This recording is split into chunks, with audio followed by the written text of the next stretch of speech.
The security camera footage shows a man in a gray suit standing perfectly still on Platform 7 of Grand Central Terminal. It's 11:47 p.m. The timestamp burns in the corner as commuters rush past him like water around a stone. But if you look closely, really closely, you'll notice something that made the transit police flag this tape. The man's lips are moving, but he's not talking to anyone. He's conducting an invisible orchestra, his hands dancing through the air to music only he can hear. And in exactly 13 minutes, he'll disappear from that platform forever, leaving behind only a single question that haunts everyone who knew him. When did Marcus Chen's mind board a train to nowhere?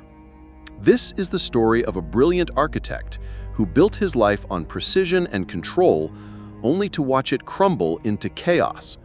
A story about the thin line between genius and madness, and what happens when that line becomes a railroad track leading straight into the darkness of the human mind. Marcus Chen lived his life like he designed his buildings. Every angle calculated, every support beam placed with purpose.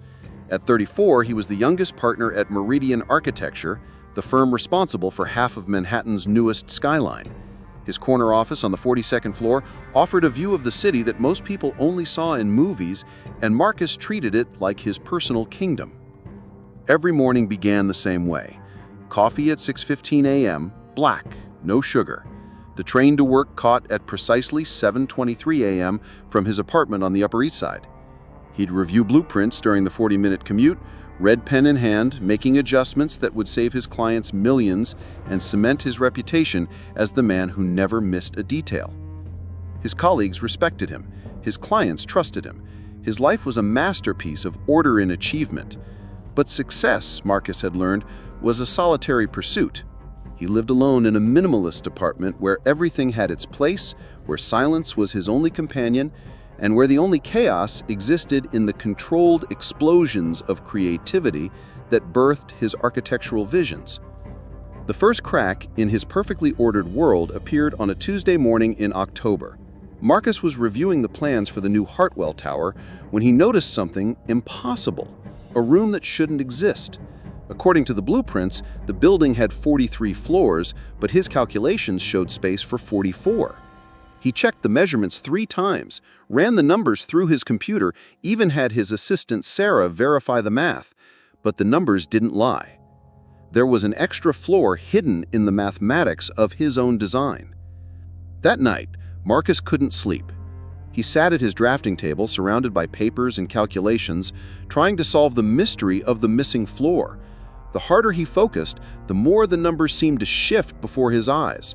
By dawn, he had filled 17 pages with equations that led nowhere, solutions that solved nothing, and the growing certainty that something was terribly wrong. If you're finding this story as unsettling as Marcus's discovery, take a moment to hit that subscribe button and give this video a like. Trust me, this journey into the labyrinth of the human mind is just beginning, and you won't want to miss what happens next. The next morning, Marcus missed his train for the first time in 5 years. He stood on the platform, watching the 7:23 a.m. pull away, and felt something shift inside his chest, a sensation like a building settling into its foundation, except he was the building and the foundation was crumbling. The days that followed blurred together like watercolors in the rain. Marcus threw himself into his work with renewed intensity, but the numbers no longer behaved as they should. Blueprints that had been perfect yesterday revealed flaws today. Measurements that had been precise became suggestions. The very mathematics that had been his language began speaking in tongues. His first major mistake came during the Henderson Project presentation. Marcus stood before the city planning committee pointing to what he swore was a load-bearing wall, only to have the structural engineer quietly inform him that he was gesturing at empty air. The wall existed only in his mind, drawn in phantom lines across blueprints that suddenly looked foreign to him. "I need a vacation," Marcus told himself, but vacation was a concept as foreign to him as the equations now dancing mockingly across his desk. Instead, he worked longer hours, arriving at the office before dawn and leaving well after midnight. The security guards began to nod at him with the familiarity reserved for ghosts. sleep became elusive. When Marcus did manage to doze, he dreamed of buildings that defied physics, structures that twisted into impossible geometries, staircases that led to nowhere, rooms that existed in the spaces between floors. He'd wake with his heart pounding, reaching for his drawing tools to sketch what he'd seen, only to find that his hands had forgotten how to draw straight lines.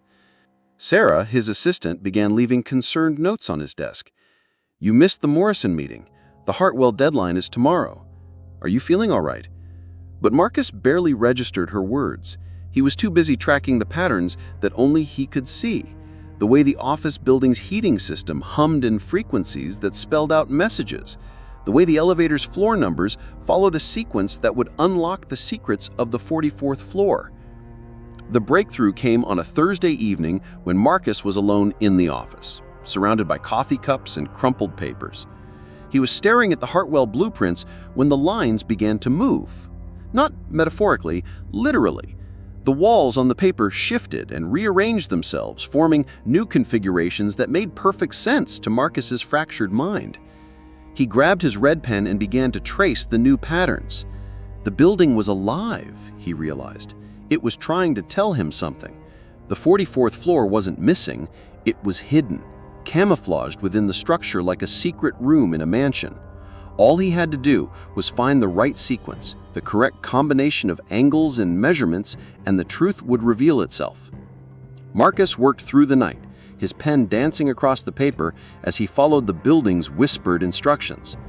By morning, he had redesigned the entire structure.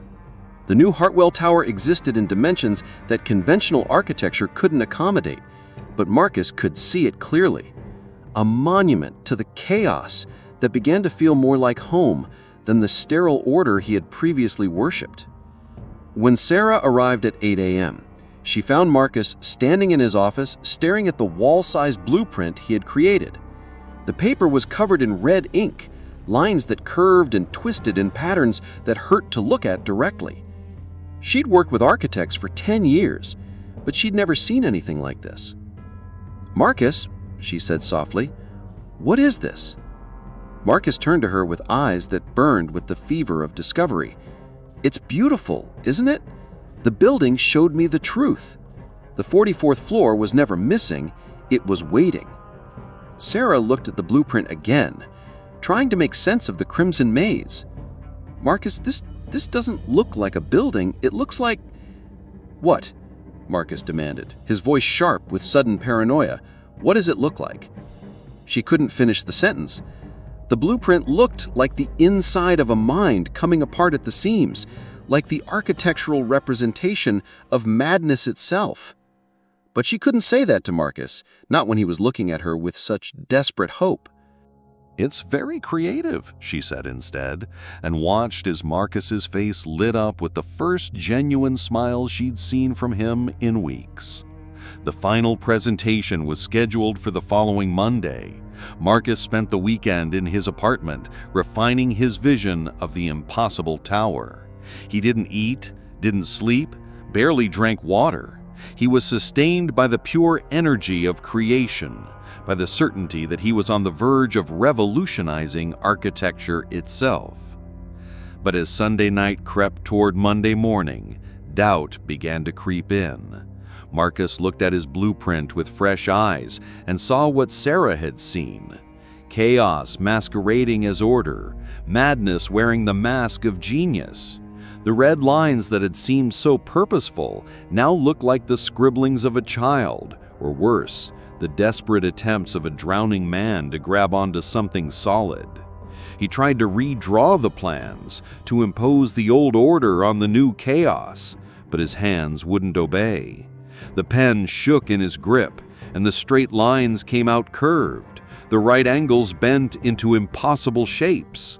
It was as if his mind and his body were no longer speaking the same language. Monday morning arrived like a freight train, and Marcus stood in his apartment staring at the blueprint that would either make or destroy his career. The lines on the paper seemed to pulse with a life of their own, and he could swear he heard them humming, a low, rhythmic sound that matched the beating of his heart. The taxi ride to the office felt like a journey through a funhouse mirror. The familiar streets of Manhattan twisted and warped outside the window, buildings leaning at impossible angles, pedestrians moving in stuttering, mechanical rhythms. Marcus closed his eyes and tried to center himself. But behind his eyelids, the 44th floor was waiting, its rooms filled with shadows that whispered his name. The conference room was packed. The Hartwell Corporation's board of directors sat around the polished table like judges at a trial, their faces stern and expectant. Marcus had presented to rooms like this 100 times before, but today felt different. Today the air crackled with electricity, and the fluorescent lights above hummed in harmony with the song only he could hear. "Gentlemen," Marcus began, his voice steadier than he felt, "what I'm about to show you will change everything you thought you knew about architecture." He unfurled the blueprint and the room fell silent. The red lines sprawled across the paper like a roadmap to madness, each curve and angle defying conventional understanding. Marcus looked at the faces around the table and saw confusion, concern, and something that might have been fear. "This is the new Hartwell Tower," he continued, his voice gaining strength as he spoke. "It exists in 4 dimensions, not 3. The 44th floor isn't missing, it's displaced, existing in the spaces between our conventional understanding of reality." Board member Johnson, a gray-haired man with kind eyes, leaned forward. "Marcus, are you feeling all right? This doesn't look like any building I've ever seen." "That's because you're looking at it with limited vision," Marcus replied, his words coming faster now. "Buildings don't have to obey the laws of physics. They can exist in multiple dimensions simultaneously, occupying space that conventional architects can't even imagine." He began to trace the lines with his finger, and as he did, the blueprint seemed to glow with an inner light. "See here? This is the main elevator shaft, but it doesn't just go up and down, it moves through time. And this," he pointed to a particularly complex section, "is the 44th floor. It's a room that exists only when you're not looking for it, a space that defies measurement but contains infinite possibilities." The room was completely silent now. Marcus looked up from the blueprint and saw that everyone was staring at him with a mixture of horror and pity. The fluorescent lights hummed louder, and the walls seemed to pulse with the rhythm of his heartbeat. "I know how it sounds," Marcus said, his voice breaking slightly, "but I've been there. I've walked through the 44th floor, and it's beautiful. It's chaos, but it's perfect chaos. It's the kind of space that conventional architecture can't create because it's too afraid to embrace the impossible." This is the moment when Marcus's reality finally shattered completely. If you're still with me on this journey into the depths of the human mind, please hit that subscribe button and give this video a like. What happens next will leave you questioning everything you thought you knew about the line between genius and madness. Sarah appeared at his side, her hand gentle on his shoulder. "Marcus, maybe we should postpone this presentation. You've been working so hard lately and—" "No," Marcus shook her off, his eyes wild. "They need to see this. They need to understand that the old rules don't apply anymore. Architecture isn't about creating boxes for people to live in. It's about creating spaces that reflect the true nature of reality, which is chaos, which is beautiful, which is—" His words dissolved into a sound that was part laugh, part sob. The blueprint trembled in his hands, and the red lines seemed to writhe like living things. Marcus could hear the building calling to him, its voice growing louder with each passing second. "The 44th floor," he whispered, and then louder. "The 44th floor is calling! It's been waiting for me all this time!" He turned and walked out of the conference room, leaving behind the shocked silence, the concerned faces, the career he'd spent his life building. The blueprint fluttered to the floor, its red line stark against the white paper. A monument to the moment when brilliant Marcus Chen stepped off the platform of reality and boarded a train to nowhere. The next few days passed in a haze of concerned phone calls and worried visits. Sarah came to his apartment, bringing soup and gentle words. His colleagues from Meridian Architecture stopped by, their faces carefully neutral as they talked about taking time off, about seeking help, about the resources the company could provide. But Marcus barely heard them. He was busy with his new project, mapping the 44th floor. In exquisite detail. His apartment became a gallery of impossible architecture, walls covered with drawings that defied geometry and physics. He worked with fevered intensity, his hands moving across paper as if guided by some invisible force. The building was teaching him its secrets, room by room. There was the Chamber of Echoes, where words spoken decades ago still bounced off the walls. The infinity staircase, which led up and down simultaneously. The mirror room, where reflections showed not what was, but what could be. And, at the center of it all, the conductor's booth, where the building's heartbeat synchronized with the rhythm of trains arriving and departing from stations that existed only in dreams. He stopped eating regularly. He forgot to shower, to pay bills, to return phone calls. The outside world faded to a distant buzz, like traffic heard through thick walls. Only the 44th floor remained real, its rooms growing more detailed with each passing day. He began to hear the train more clearly now, not just the humming of the building, but the actual sound of wheels on tracks, the screech of brakes, the conductor's voice calling out stops in a language that sounded almost like English, but contained syllables that human tongues weren't meant to speak. The eviction notice arrived on a Tuesday. Marcus found it slipped under his door, a white envelope containing words that might as well have been in a foreign language. Rent, landlord, 30 days. The concept seemed to belong to someone else's life. Someone who lived in a world where floors were numbered sequentially and buildings obeyed the laws of physics. He was packing his drawings when he found the train schedule. It was printed on heavy cardstock, the kind of paper that expensive hotels used for their menus.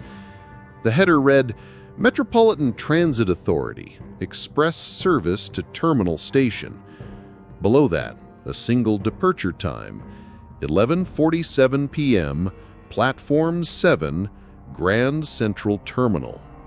Marcus had never seen this schedule before, but he knew it was meant for him. The 44th floor was sending him a message, providing him with the final piece of the puzzle he'd been unconsciously solving for months.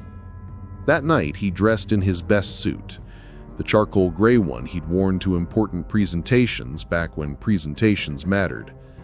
He gathered his drawings, rolled them carefully into a tube, and tucked them under his arm like a diploma. The train was waiting, and after all this time, Marcus Chen was finally ready to board. Grand Central Terminal at 11:47 p.m. was a different world than the bustling hub Marcus remembered from his commuting days. The crowds had thinned to scattered groups of late-night travelers, and the vast space echoed with the hollow sound of footsteps on marble. Marcus made his way to Platform 7, his drawing tube clutched against his chest like a life preserver. The platform was nearly empty. A few passengers waited on benches, their faces illuminated by the cold glow of their phones. Marcus stood at the edge of the platform, looking down the tunnel for the train that would take him to the 44th floor, to the rooms he'd been designing in his mind for months. The security cameras captured what happened next, though the footage raised more questions than it answered. Marcus began to conduct an invisible orchestra, his hands moving in complex patterns that seemed to follow some internal rhythm. His lips moved silently, as if he were speaking to someone just out of frame. For 13 minutes he stood there, completely still except for the graceful movements of his hands. The other few passengers gave him a wide berth, the way people do when confronted with behavior they don't understand. But Marcus didn't notice them. He was listening to the train approaching, feeling the vibration in the tracks, preparing for the journey he'd been unconsciously planning since the first time he'd seen that impossible 44th floor. At exactly midnight, Marcus Chen stepped forward and vanished. The security footage shows him walking toward the edge of the platform, his figure clearly visible in the harsh fluorescent light. But between one frame and the next, he simply wasn't there anymore. The drawing tube fell to the platform, its contents scattered by the wind from a train that the cameras never recorded arriving. The drawings were collected by transit police and eventually found their way to Sarah, who recognized Marcus's handwriting in the margins. She spread them across her kitchen table, trying to make sense of the red lines and impossible angles. But the more she studied them, the more they seemed to move, to shift and rearrange themselves when she wasn't looking directly at them. She donated the drawings to the Museum of Modern Art, where they were filed away in the basement archives under unclassified works, psychiatric origin. Sometimes late at night, the security guards report hearing the sound of pencils scratching on paper coming from the archive room. But when they investigate, they find nothing but dust and shadow. Marcus's apartment was cleaned out by a company that specialized in such things. Among his possessions, they found 17 copies of the same train schedule, each one printed on that same heavy cardstock, each one advertising express service to a terminal station that didn't exist on any official transit map.